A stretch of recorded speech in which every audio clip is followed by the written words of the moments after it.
Hey gang, Volty here. Over the weekend we had a Plenty of Games Winner Library event. We were doing coverage for the Sunday event, which was singles, and unfortunately during the day we lost the ability to do live commentary, and so we simply had to put the matches that were on coverage on screen without audio. However, I did say on the day, and I do plan on doing this for the rest of the matches for the Sunday event, I'm going to do a post-record commentary. So we're going to have the matches play from the VODs, and they'll be on screen and you can watch them as they happened. And I'll do some analytical commentary over the top. This is realistically the best fix I could come up with on the day. And thankfully, it does mean that we're still bringing you magic. We're still letting you watch what was going on, and we'll create some stories over the course of the day, while also bringing you the analysis and the commentary of the actual matches as they play out that you enjoy from my content. So for first up, we have, I believe it was round 4, we have Cody Kusari on the left on Gorgeous Reanimator versus Juzza on the right on a Grixis deck without Lutri. At the time, the players were 3-0, and we'll get right into the match. So Cody starting things off with Lotus Petal and then Island Cycling for Lorien revealed. Decently likely that he didn't have a land in hand. However, it's also possible that he just wanted to get a Surveil turn 1 and was willing to keep a land in hand to facilitate a turn 2 kill. But my guess would be that by cracking the Lotus and committing to this line, it's unlikely that Cody has a land in hand here. Juzza on the right on the draw, we can see a card that he's pulled forward to his hand is Deathrite Shaman. This card is really critical in this matchup. Whenever you're playing against Reanimator on Grixis, you tend to have the ability to interact reasonably well on the stack with discard spells and counter magic to stop some of the early kills. However, interacting with the graveyard is quite a bit harder. Deathrite Shaman is one of the few cards that Grixis tends to play these days that interacts preferably with the graveyard. We can see there's also an Emperor of Bones in hand, which is another such card. And then sometimes there's a Douthie Voidwalker.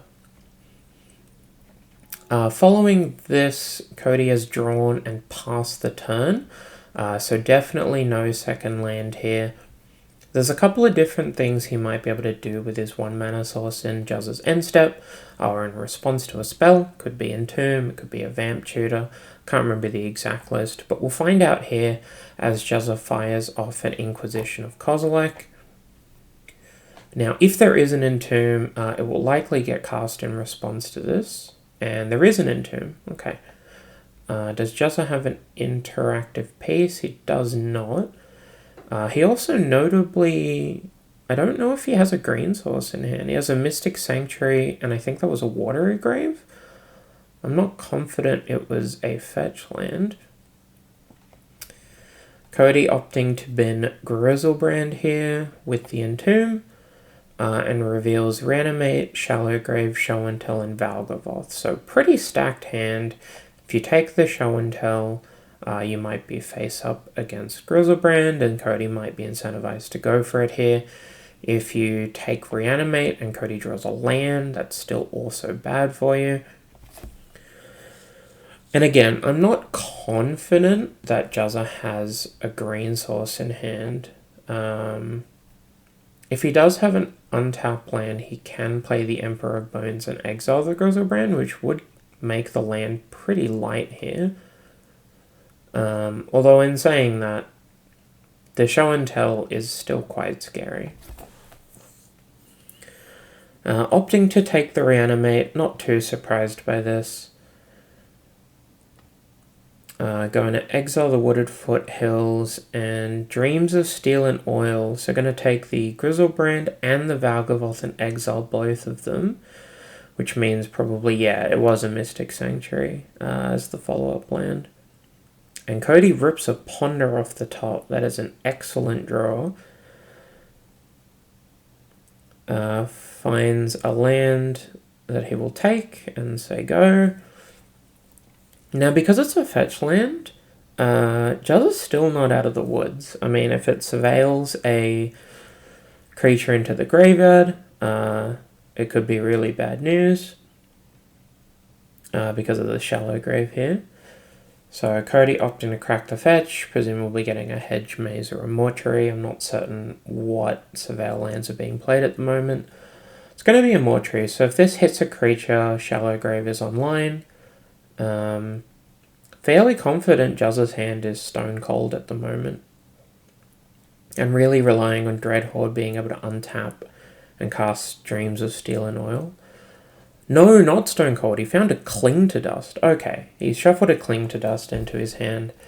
Deathrite being able to exile the Verdant Catacombs means that he can exile a creature at instant speed. And Cody opting to surveil a Dance of the Dead into the graveyard. Pretty reasonable choice. Doesn't have a creature. Really needs to find some action here.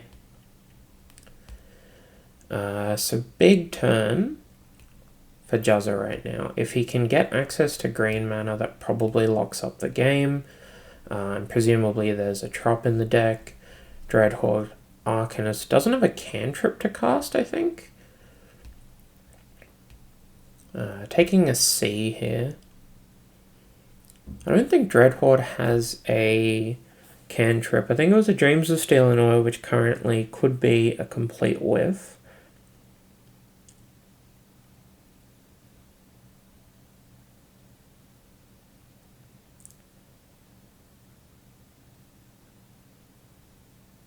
Yeah, it just has some discard spells. Okay. Inquisition is better than Dreams, though, because it does actually tag a spell. Take Show and Tell. Definitely the correct choice. Cody's hand is now 2 reanimation spells in the face of a Cling to Dust in hand, an Emperor of Bones that Juzza hasn't found time to deploy yet, and a Deathrite Shaman, which doesn't have access to green yet, but I don't think that'll matter too much. So I fully expect for the next couple of turns for Cody to draw go. He might be able to find a cantrip, that would help a lot. But if he doesn't find anything soon, definitely just going to get grinded into dust. But I mean, realistically, what else does he have? There just isn't much in the deck that Cody could draw that'll interact profitably with Deathrite and Cling to Dust and Dreadhorde Arcanist casting spells each turn. Emperor of Bones is going to eat the graveyard, which locks out some things like Oculus. Although in saying that, still castable pretty soon. Cute little interaction there. Dreadhorde Arcanist putting Dreams of Steel and Oil on the stack, which is a second spell for Ledger Shredder.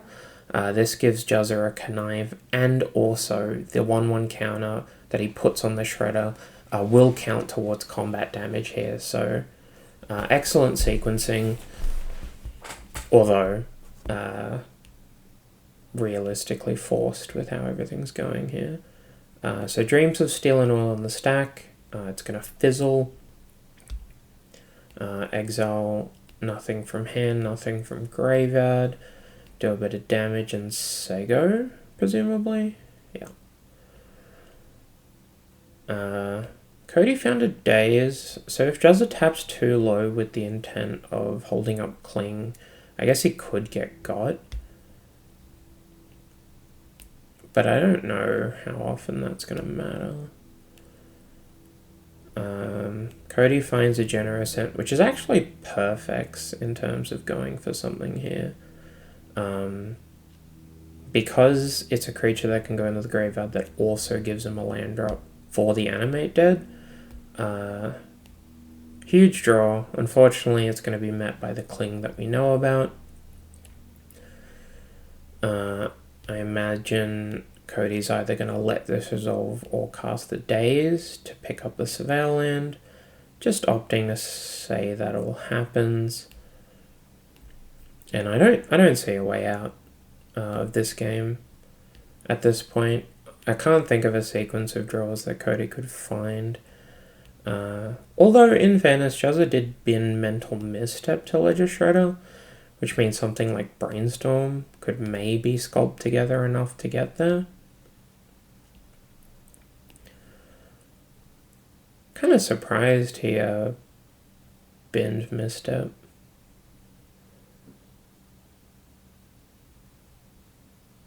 This is an interesting play. Oh, I guess he doesn't have enough cards in graveyard. I was just going to say, I'm surprised that he used Dreadhorde to cast the Cling, because it means you can't escape it, but his graveyard's really skint, so escaping it's pretty close to 0 anyway. So Cling to dust off the Dreadhorde Arcanist cycles through, and then we find another Nethergoyf which we cast, which grows the Ledger Shredder. I can't imagine there's any outs here. Now, a fun fact about the videos that I'll be recording for coverage for this event, in terms of the post-record, I didn't watch a lot of the matches as they happened. I was too busy trying to salvage the stream and running around, and I just kind of left the camera on to watch these games. But what that means is I haven't seen these games before, so this will be a live reaction, which is kind of cool. Hopefully that makes it better content, but in saying that, you know, is what it is. In terms of the matchup here, I would expect that Cody sideboards pretty... actually, probably quite heavily. You probably have to take out some of the cards that are card disadvantaged that work towards your game plan, so something like Careful Study. I don't know if you can cut Entomb in this matchup, but I could see it. Juzza presumably going to bring in some stack interaction, maybe a couple of things that can tag large creatures if he has access to them, as well as any additional graveyard hate pieces that he might have. But I expect Cody to bring in 4-ish cards, maybe more, and for Juzza to bring in like 6 or 7. Because again, the graveyard interaction that you have access to is Grixis. You can choose to have as little or as much graveyard interaction as you want, and how many cards Juzza brings in here entirely depends on how many he's playing. I'm going to fast forward this and get to the match. It starts up again.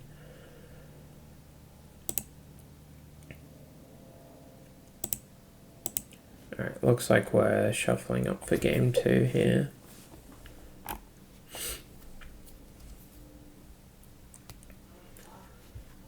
So Cody will have the play. That's pretty important for a couple of reasons.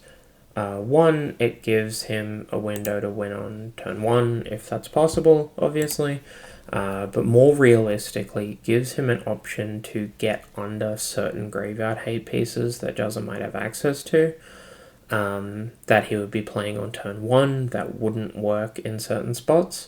So I think the most obvious example for this would be Deathrite Shaman.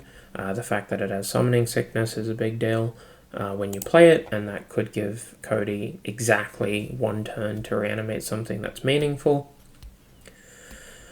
Okay, so Cody has a Leyline of the Void in the opener, so Juzza is going to lose access to his graveyard here. And he's kept a pretty weak hand off the back of Leyline and Entomb by the looks of it. He has 3 lands, he has a Grizzlebrand, he has an Entomb, and a Decay. Decay checks the first thing that Juzza plays relatively unconditionally. Grizzlebrand gives him something to put into play from hand with something like Show and Tell, or at least something to loot through. Actually, I'll retract. I think this keep is perfectly fine. Draws a Carpet of Flowers. I don't know how relevant that's going to be in this spot. Cody already has access to 3 mana, which is kind of more than you'll need in most games.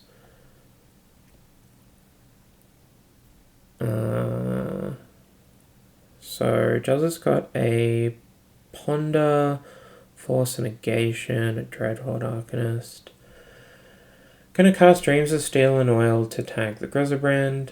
That stops the show and tell out, and it means you might be able to save the Force as a resource. I think I would have preferred to go for DHA there. Yeah, it gets tagged by Abrupt Decay, but you do need to find a time to get it into play because, you know, you're never getting rid of the Leyline of the Void, so you can't turn on the Dreadhorde Arcanist. Although I guess if you take this line, it means you can Surveil with your Wooded Foothills, assuming he's playing a Thundering Falls. And it does also cut off a Carpet mana. But I just can't imagine that matters here. You know, Cody's almost hellbent, has very little going on. He has 2 pieces of cardboard that functionally do not advance his game plan in Carpet of Flowers and Leyline. He has a reactive card in hand. Although Juzza doesn't have much going on either, so worth mentioning there. Didn't crack the Wooded Foothills for a Thundering Falls, so presumably just a Sewers in hand, Sewers in deck for Juzza. Gonna crack it now for Badlands, not getting Volk because of the Carpet. And I think it is possible for Cody to hardcast a threat or two. Probably unlikely though. Gonna develop the DHA and say go. Notably skipping the land drop. Juzza has a Watery Grave and an island in hand and perfectly content to operate off 2 lands in order to not feel the Carpet. I think if you put a second island in a play, that gives Cody access to 6 mana, so he could hardcast something like Generous Ant or Troll of Khazad-dûm. Gonna fire off a Ponder here, sees an Ashiok, an EI, and a Molten Collapse. It's pretty stacked. I don't know how often Ashiok matters here. I don't know how often Molten Collapse matters here. Notably choosing the best cards to leave on top because he isn't going to be able to cast anything super meaningful.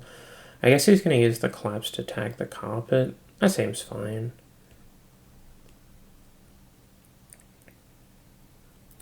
This cuts off Cody from playing a 6-drop off Carpet, or a 7-drop even, and it unlocks Juzza's Islands, which is nice, because he's probably going to be able to make the bulk of his land drops going forward, because he has an island for his 4th land drop, and he'll draw an EI by the time he needs to make his 5th land drop.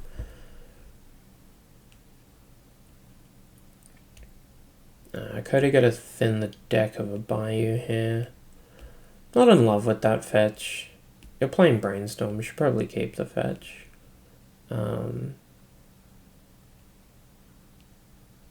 Like, unless you're somehow getting a Surveil there, I don't think you're meant to fetch. Unless it's to play around exactly Opposition Agent, which is a realistic thing that could happen, I suppose.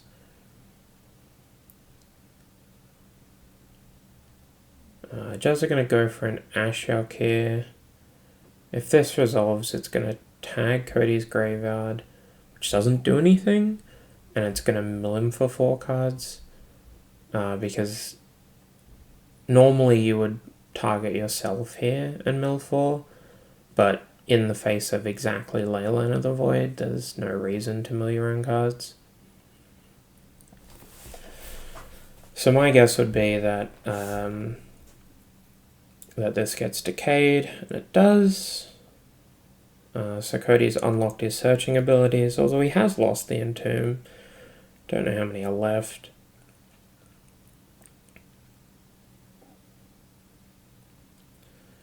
Gonna cycle a Generous Ant. I mean, if Cody has double Reanimation spell, this Ant might stick.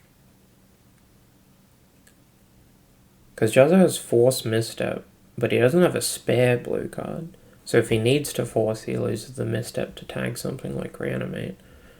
Double Reanimation spell is not going to happen this turn, because we got Hedge Maze with Generous Ent.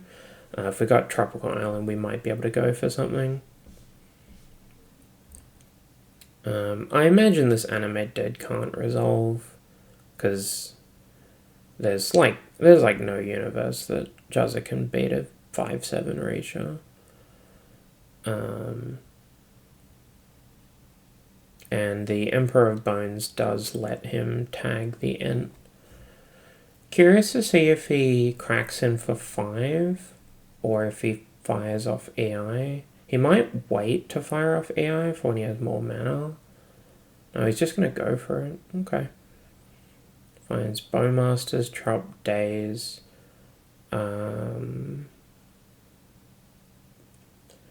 You have to cast Emperor of Bones this turn, so you can't exalt either of these cards. So I guess you just make a land drop. Yeah, okay. I think I would have preferred keeping the Days over Bowmasters. Not because Days would be able to reasonably catch an actual spell from Cody at this point. But it does help you unlock something like a Mystic Sanctuary draw or a Gust draw. And additionally, Days is a blue card in case you draw exactly Force of Will, the other blue force. Bowmasters does give you pressure, so I think it's fine either way.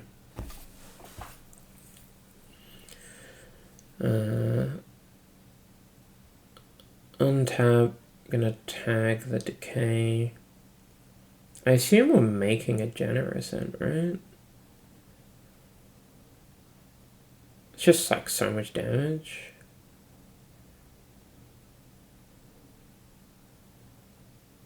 Get a food token, which won't matter. Get in for 10. Bowmasters can tag down to 9. It's a lot of damage, but I'm almost certain it's not lethal.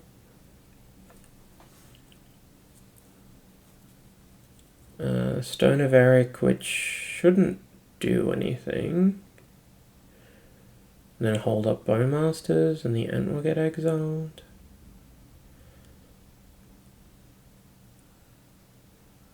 Oh no, Stone of Eric gives you access to your graveyard, I guess. Or to graveyard hate. Cody firing off a Mystical Tutor here, which would have got tagged by the misstep if it didn't have to get cast. I imagine this gets something that works without the graveyard. Yeah, it's getting Show and Tell. Cody with 1 unknown. If this Show and Tell resolves, which we know it will, and the other card is a creature, this could be it. Snapping the Show and Tell on the stack. 1 card in hand. I guess Juzza loses, right? It's Valgavoth. Yeah, I think he's dead.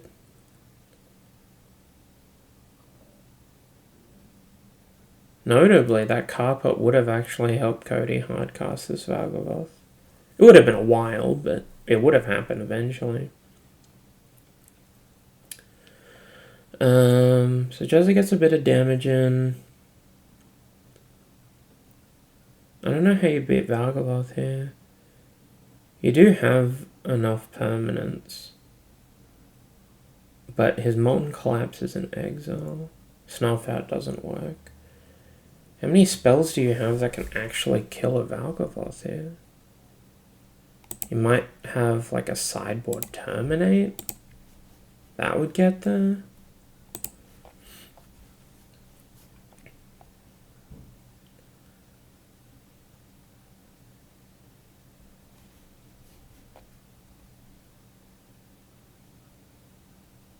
I don't know how you win this game as Juzza. Crack the food. Yeah, I guess. Maybe I meant to crack the stone there. Because it draws a card, right?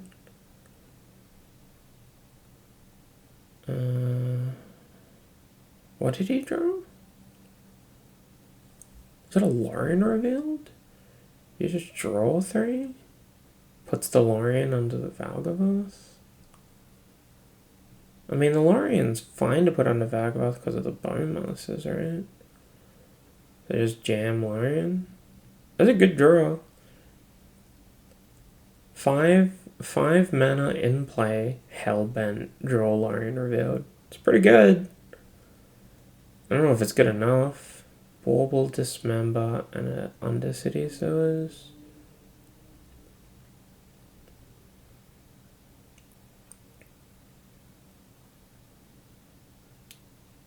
Notably doesn't have an untapped land, which might be able to help you get a bluff attack through. Oh, the camera froze. Yeah, this day was kind of a nightmare for coverage. I think the camera's frozen for the rest. Alright, there is another VOD left over. I believe... Yeah, this is that same game. It's just developed a bit. And Jazza looks kind of dead as hell. There's a Bone Man, Vagavoth sideways, so Cody's gained at least a bunch of life. Jazza's hellbent, so presumably he fired off the Dismember while the coverage was gone.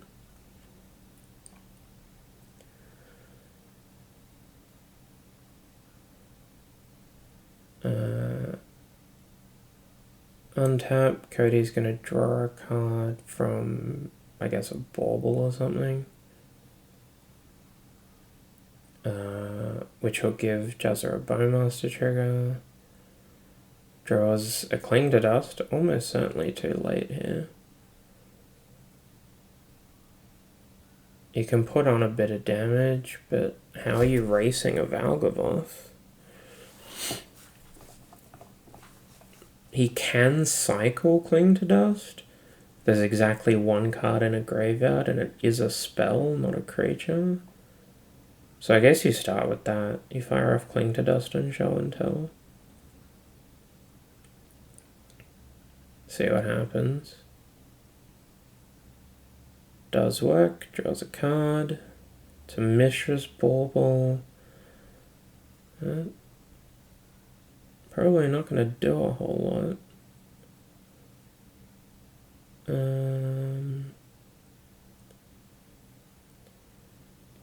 Just going to crack in with the team.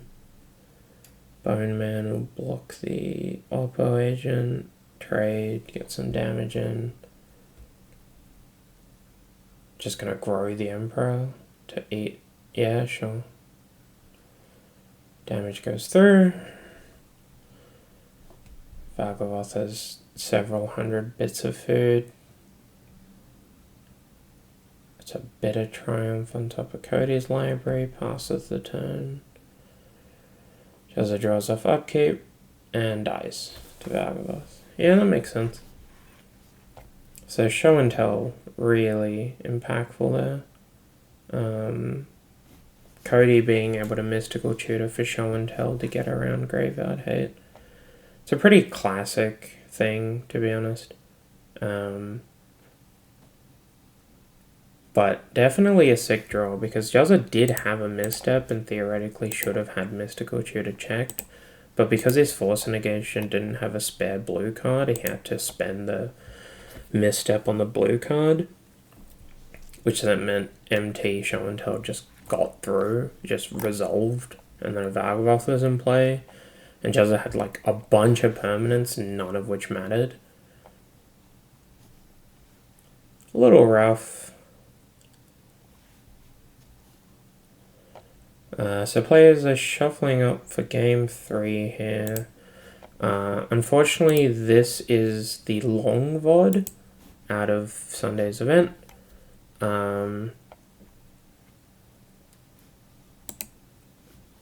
And so this VOD is like 8 hours, so I'm not going to be able to do too much skipping around here.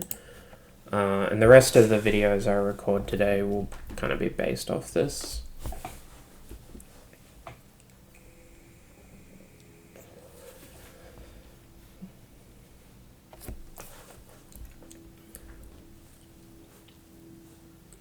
So Jazza are going to get the play in game 3. This means that he might be able to turn on something like a death rate, which might keep him live. Opening hand looks pretty weak. Reb, force, probe. Has some fetches against it. He kept, okay. Fires off probe. I mean, Reb's pretty good in this matchup, I guess. And Cody has a turn 2 animate dead.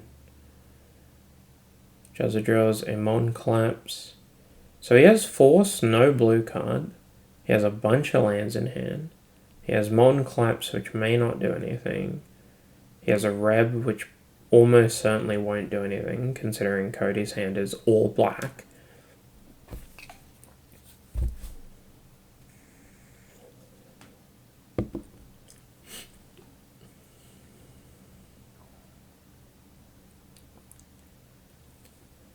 Jazza gonna fetch a Surveil here. I mean, realistically, if you find a blue card, you have to keep it, and you have to be willing to pitch it to Force to counter Animate Dead.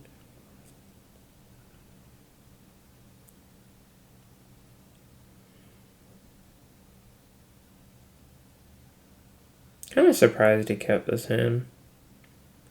What is that, a death rate? Almost positive that's a death rate. So if you keep the death rate and play it, you're dead if Cody smells weakness and goes for it. So you bin it and find a land and don't have a blue card. So now you have to bluff that you have something. But I think with the way that Cody's hand looks, if this Entomb resolves, he's going to go for Animate Dead. Because if Jazza had a bit of graveyard hate, he probably would have stuck it. Unless it was soft to decay for some reason. Well, I mean, I guess because of the decay being face up, I guess it makes sense to Cody from Jazza's end why a graveyard hate piece isn't in play yet. Jazza doing a bit of posturing here, but we know that Entomb's going to resolve. Gets Atraxa. Okay. Well, Atraxa not having Valgavoth's ward text means that while Cody will draw a million cards, at the very least, Jazza will be able to kill the Atraxa. Do you just go for it? I mean, Jazza has like 6 cards in hand, 2 mana available. It's not counterspell mana, but I don't know how often that means anything here. Yeah, Cody goes for it. I like this. I think you're meant to here. I think if Jazza had stack interaction, he would have countered the Entomb. So this loses to Cling to Dust. And I guess Spell Snare, which Entomb would have dodged. So I think I'm meant to go for this. So Animate Dead brings back Atraxa. I think Jazza's meant to Reb the Atraxa in response to its trigger. Because now you lose to Misstep, right? For like no reason. Force for the instant. Reanimate will be the sorcery. I can't see what creatures there are. I can see a Grizzlewren. Takes Wild Gorger. Takes Trop. Says ship it. Sounds good. Notably, this Animate Dead Atraxa line puts Cody to 8 cards in hand, which allows him to go to cleanup and put the Wild Gorger in the bin. Reb the Atraxa. She's just going to get forced. I think this is why you're meant to Reb the Atraxa in response to its trigger. Although in saying that, I guess you have the Molten Collapse and baiting out the counter spells probably worth more. But I think Misstep only being able to hit Reb and not Molten Collapse is enough of a reason to kill the Atraxa in response. It's still a horrific spot. I mean, I don't know how you win this game. He drew another land. He doesn't have force mana up. Well, he doesn't have force blue card up, but he can hold up force negation. Yeah, he's going to hold up force negation with the intent of just taking 7.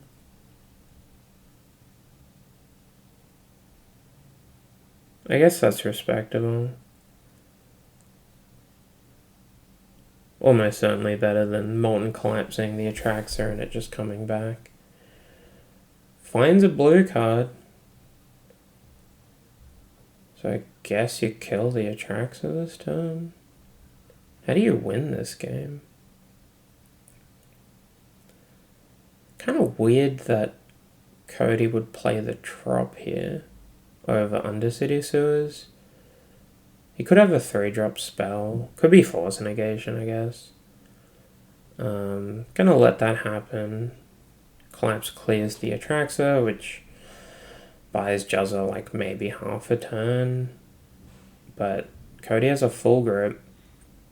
He has a bunch of cards that are meaningfully important to have either in hand or in graveyard. I'm just going to fire off Reanimate on Atraxa. This gets met by Force pitching Lorien, which Juzza would have preferred to hardcast, I imagine. Dance of the Dead resolves. Atraxa comes back.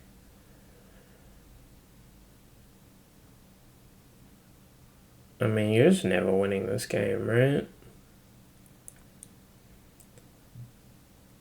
Like, the thing about the current Reanimator builds is that they have so much interaction.